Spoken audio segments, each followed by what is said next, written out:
Na noite de 3 de janeiro, os Estados Unidos fizeram ataques aéreos que abalaram Caracas, capital da Venezuela.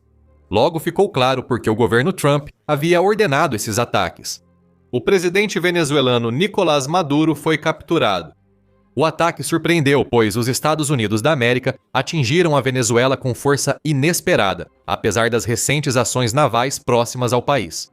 Maduro agora enfrenta um julgamento longe de sua própria terra, e a grande pergunta que precisa ser respondida é: o que acontece agora?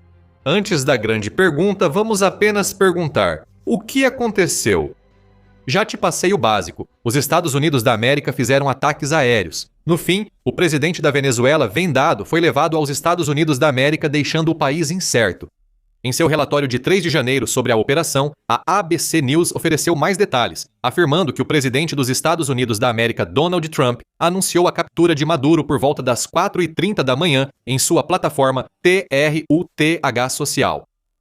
Os Estados Unidos realizaram com sucesso um grande ataque à Venezuela, capturando o presidente Nicolás Maduro e sua esposa, que foram levados do país, declarou Trump triunfante. Ele apenas acrescentou que a operação havia sido realizada em conjunto com as autoridades policiais dos Estados Unidos da América antes de anunciar uma coletiva de imprensa para mais tarde naquele dia. A publicação saiu poucas horas após explosões em Caracas, quando fotos e vídeos já mostravam grandes bolas de fogo e fumaça no céu, sugerindo uma série coordenada de ataques projetados para abrir a porta, de forma metafórica, para que os Estados Unidos da América pudessem extrair Maduro.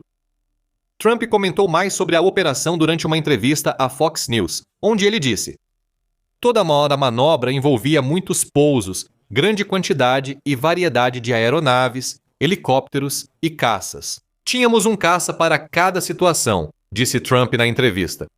Ele sugeriu que Maduro se trancou em um prédio fortificado, mas os Estados Unidos da América já esperavam isso.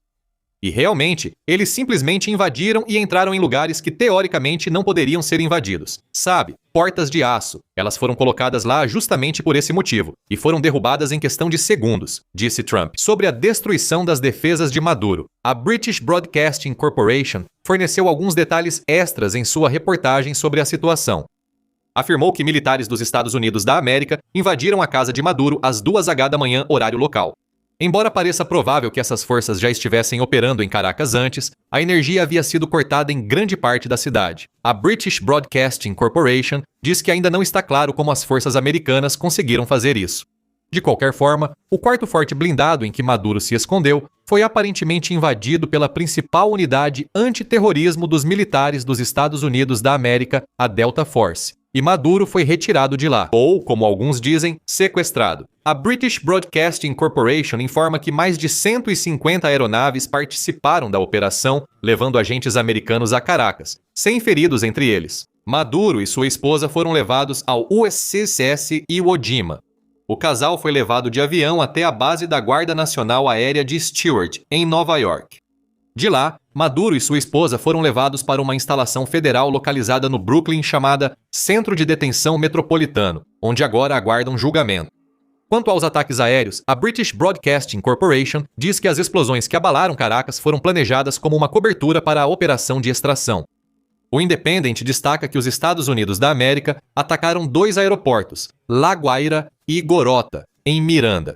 Novos ataques atingiram as bases aéreas Libertador, Charaiada, Miranda, o Porto de La Guaira, Porto Tijuna e a base naval Meseta de Mamo. Se esses ataques foram distrações, os Estados Unidos da América aproveitaram para usar bombas e mísseis e incapacitar pontos militares-chave da Venezuela.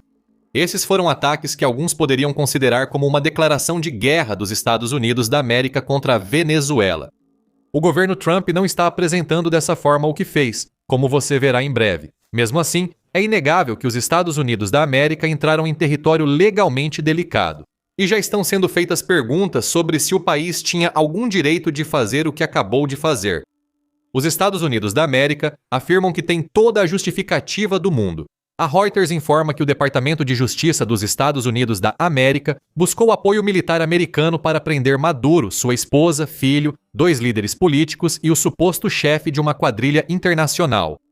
O Departamento de Justiça quer que todos respondam por acusações de drogas, armas e terrorismo, apesar de essa talvez não ser a única motivação.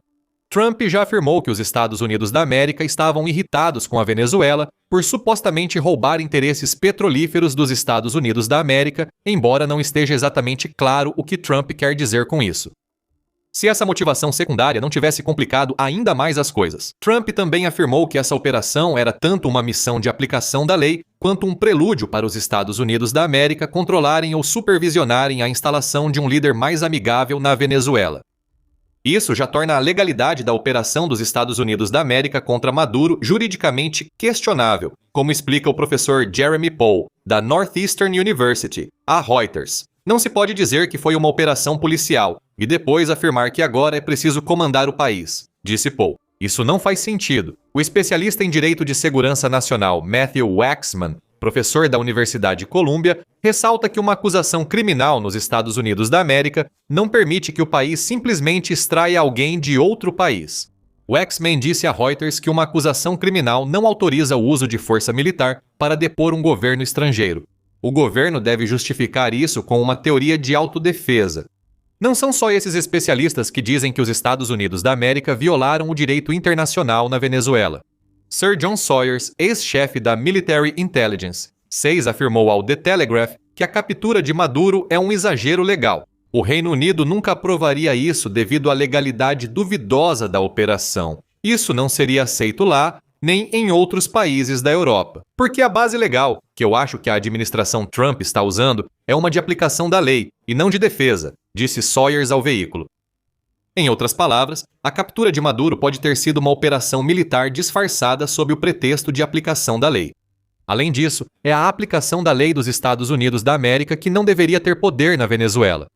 Eles usam a lei, a aplicação e forças militares dos Estados Unidos da América para proteger quem faz o que consideram uma prisão legal. Sawyer segue antes de acrescentar. Para nós, isso força muito a barra, e legalmente parece um típico eufemismo britânico. Sawyers pode estar educadamente afirmando que a captura de Maduro foi totalmente ilegal em seu relatório sobre a legalidade da operação dos Estados Unidos da América. O Guardian afirma que os Estados Unidos da América provavelmente violaram a Carta das Nações Unidas, assinada em 1945 para evitar outra guerra mundial. Especificamente, os Estados Unidos da América podem ter acabado de violar o artigo 24 dessa carta, que proíbe especificamente qualquer país de usar força militar contra outros países. O ex-presidente do Tribunal de Crimes de Guerra da Organização das Nações Unidas em Serra Leoa, Jeffrey Robertson, não questiona a legalidade da ação do governo Trump. Robertson afirma que a América está violando a Carta das Nações Unidas. Ela cometeu agressão, que o Tribunal de Nuremberg chamou de crime supremo e o pior de todos.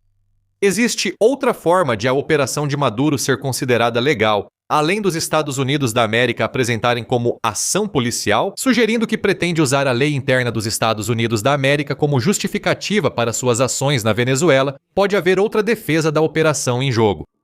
Os Estados Unidos da América podem alegar que a captura de Maduro visava desmontar uma organização narcoterrorista que ele teria liderado. Então isso seria legítima defesa, pode alegar o governo Trump. A Carta da Organização das Nações Unidas prevê que um país pode atacar outro em legítima defesa, diz o Guardian. Mas mesmo assim, as tensões entre a Venezuela e os Estados Unidos da América que parecem ter levado a essa questão podem não ter sido suficientes para permitir esse tipo de justificativa. Os Estados Unidos não têm como alegar, embora provavelmente o façam, que agiram em legítima defesa. Se você vai usar a legítima defesa, precisa ter uma crença real e honesta de que está prestes a ser atacado por força. Robertson afirma que ninguém sugeriu um ataque do exército venezuelano aos Estados Unidos. No final das contas, parece que tudo se resume aos Estados Unidos da América, argumentando que supostos traficantes de drogas venezuelanos, supostamente liderados por Maduro, representavam uma ameaça à segurança nacional dos Estados Unidos. Sua opinião pode ser diferente sobre se isso justifica a captura de Maduro. O que ocorrerá legalmente ainda é incerto. Maduro foi capturado e já está nos Estados Unidos. Agora, resta saber o que acontecerá com a Venezuela após sua saída. Analisar o futuro de Maduro. Avaliar o envolvimento dos Estados Unidos da América na Venezuela. Essas respostas são complexas e entrelaçadas. Embora pareça que sabemos de uma coisa com certeza, não haverá mais ações militares dos Estados Unidos na Venezuela, pelo menos é o que diz o governo Trump, segundo a British Broadcasting Corporation. O secretário de Estado dos Estados Unidos da América, Marco Rubio, declarou que os Estados Unidos da América não estão em guerra com a Venezuela. Isso não garante que a Venezuela esteja fora de perigo. Do ponto de vista militar, muito vai depender do que eles fizerem a seguir, sugere Rubio, acrescentando que os Estados Unidos da América manterão várias formas de pressão, presumivelmente para garantir que o que a Venezuela fizer a seguir seja favorável aos Estados Unidos. Rubio também comentou sobre como os Estados Unidos da América preencherão o vácuo de poder que criaram. Após a prisão de Maduro, a vice-presidente Delcy Rodrigues assumiu como presidente interina e exigiu sua libertação, afirmando que ele é o único presidente da Venezuela. Isso não é o que os Estados Unidos da América querem ouvir, embora Rubio diga receber mensagens diferentes de Rodrigues. O secretário de Estado dos Estados Unidos da América diz que está em contato com a nova presidente interina e que ela já expressou sua disposição em fazer tudo o que os Estados Unidos da América pedirem. As palavras de Rodrigues contradizem isso, pois ela já afirmou que a Venezuela não será colônia de um império. O comentário de Rubio sobre diferentes formas de pressão parece responder à presidente interina que não coopera. A situação é confusa. Rodrigues pode apenas estar dizendo o que acha que o povo venezuelano confuso precisa ouvir. Enquanto negocia a transição do governo Maduro com os Estados Unidos da América, a nova presidente interina já integrou por anos o círculo próximo de Maduro. A British Broadcasting Corporation destaca que isso gera dúvidas sobre as reais lealdades de Rodrigues. Marina Corina Machado, líder da oposição na Venezuela, parece improvável de assumir o poder, mas é vista como uma opção mais pró-democracia, após a destituição de um homem que muitos viam como um ditador em tudo, exceto no nome. A British Broadcasting Corporation afirma que Trump provavelmente não apoiará Machado, pois ela supostamente não tem o respeito ou apoio do povo venezuelano. Por sua vez, Machado já pediu anteriormente que Edmundo González Urrutia se tornasse o líder da Venezuela. González concorreu contra Maduro na eleição presidencial da Venezuela em 2024 e muitos acreditam que ele venceu. Entre elas estava o ex-secretário de Estado dos Estados Unidos da América, Antony Blinken, que falou em agosto de 2024. Com evidências claras, fica evidente para os Estados Unidos e principalmente para o povo venezuelano que Edmundo González Urrutia venceu a eleição presidencial de 28 de julho na Venezuela. Nada disso impediu Maduro de manter o poder. Mesmo assim, a Venezuela pode ter um líder eleito esperando. Ainda veremos se esse líder será empossado. Atualmente, a Venezuela tem uma presidente interina, provavelmente só no nome. Os Estados Unidos são atualmente o principal mediador de poder na Venezuela e parecem ter assumido o controle do país logo após seu ataque. Enquanto Rodrigues fala, Trump praticamente disse que os Estados Unidos da América estão realmente no comando. Vamos governar o país até garantirmos uma transição segura e adequada, disse Trump em coletiva em Mar-a-Lago após as ações contra Maduro. Trump ainda usou as ações dos Estados Unidos na Venezuela como recado, acrescentando que a operação extremamente bem-sucedida deve servir como um aviso para qualquer um que ameace a soberania americana ou coloque em risco vidas americanas. A possibilidade de nova intervenção militar ainda existe. Rubio afirmou que os Estados Unidos da América não planejam novas operações, mas Trump indica que isso ainda pode ocorrer. Trump afirmou à British Broadcasting Corporation que não teme enviar tropas à Venezuela ao ser questionado sobre soldados americanos no país. Tudo é complicado e contraditório. A situação se resume a Rodrigues no comando, desde que siga ordens dos Estados Unidos da América que na prática comandam, por enquanto. Quanto a por quanto tempo, não há prazos definidos. Também existe a possibilidade de que Trump e sua administração simplesmente não saibam o que vai acontecer em seguida. Isso de acordo com Raja Menon, do The Guardian, que escreveu em 4 de janeiro que Trump não tem controle real sobre como o povo venezuelano vai reagir ao que os Estados Unidos da América acabaram de fazer. Embora Maduro tenha sido considerado ditatorial, muitos venezuelanos, inclusive opositores, podem ver como exagero os Estados Unidos da América usarem seu exército para tirá-lo do poder. Menon aponta que os protestos de rua podem escalar para confrontos diretos, pois o governo Rodrigues pode parecer enfraquecido. Se isso ocorrer, os americanos podem ver frustrada a esperança de usar o novo presidente interino da Venezuela para seus objetivos. O risco para o governo Trump também pode surgir internamente. Trump venceu a presidência dos Estados Unidos da América prometendo priorizar os Estados Unidos. O presidente dos Estados Unidos da América afirmou que cumpriria sua promessa em seu discurso de posse em janeiro de 2025. Será que um intervencionismo ainda maior em um país que não são os Estados Unidos pode fazer com que Trump perca apoio entre seus seguidores? É possível, e a British Broadcasting Corporation afirma que isso já virou problema para parte da base Make America Great Again de Trump. Mas questões internas representam um risco que Trump parece disposto a correr, aparentemente confiante em sua capacidade de lidar com os desafios complexos que os Estados Unidos acabaram de criar. O futuro de Maduro parece sombrio. Ele está em uma cela em algum lugar do Brooklyn. Parece que os Estados Unidos querem acusá-lo pelos mesmos crimes que usaram para extraditar o ex-presidente venezuelano. Al Jazeera informa que Maduro está sendo interrogado em Nova York. O The Guardian acrescenta que a Casa Branca também publicou fotos de Maduro sendo escoltado algemado por agentes da Administração de Repressão às Drogas dos Estados Unidos da América. Parece bastante claro qual será a natureza das acusações que Maduro em breve enfrentará. É improvável que Maduro consiga vencer as acusações que os Estados Unidos da América farão contra ele. Afinal, os Estados Unidos da América haviam colocado uma recompensa de $50 milhões pela cabeça do ex-presidente venezuelano em julho. E é improvável que o governo Trump permita que Maduro escape agora que conseguiu capturá-lo. Um longo tempo em celas de prisão parece estar no futuro de Maduro. No entanto, há mais uma resposta para a pergunta sobre o que acontece a seguir, que só mencionamos até agora. Essa resposta pode revelar o real motivo por trás da justificativa oficial dos Estados Unidos para retirar Maduro. O ex-presidente da Venezuela não é só o narcoterrorista que os Estados Unidos da América dizem. Até recentemente, ele liderava um país com grandes reservas de petróleo, recurso sempre cobiçado pelos Estados Unidos da América que tem fácil acesso ao produto.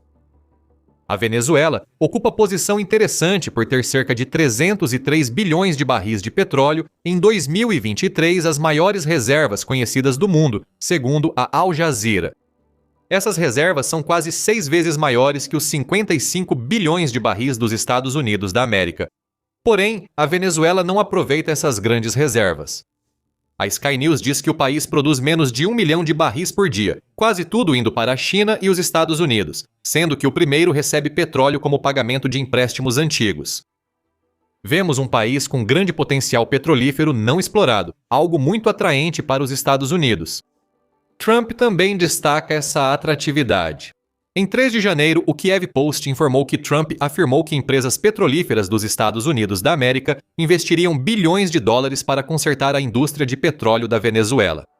Claro, isso daria aos Estados Unidos da América o controle sobre o que acontece com milhões de barris de petróleo, especialmente porque o embargo ao petróleo, que já causou tantos problemas para a Venezuela no passado, não será suspenso. Nossas grandes empresas petrolíferas dos Estados Unidos da América, as maiores do mundo, vão entrar. Gastar bilhões, reparar a infraestrutura petrolífera danificada e gerar receita para o país, diz Trump. Uma coisa é fazer essas afirmações, outra bem diferente é vê-las sendo cumpridas. Segundo o Guardian, grandes petrolíferas dos Estados Unidos da América seguem em silêncio sobre a declaração de Trump. A Chevron afirmou que cumprirá todas as leis e regulamentos após a destituição de Maduro. A Chevron é a única grande petrolífera dos Estados Unidos da América atuando na Venezuela, então faz sentido que comente, mesmo que de forma vaga. A ExxonMobil não respondeu aos pedidos de comentário do The Guardian, enquanto outra grande empresa petrolífera dos Estados Unidos, a ConocoPhillips, apenas afirmou que qualquer especulação neste momento seria prematura.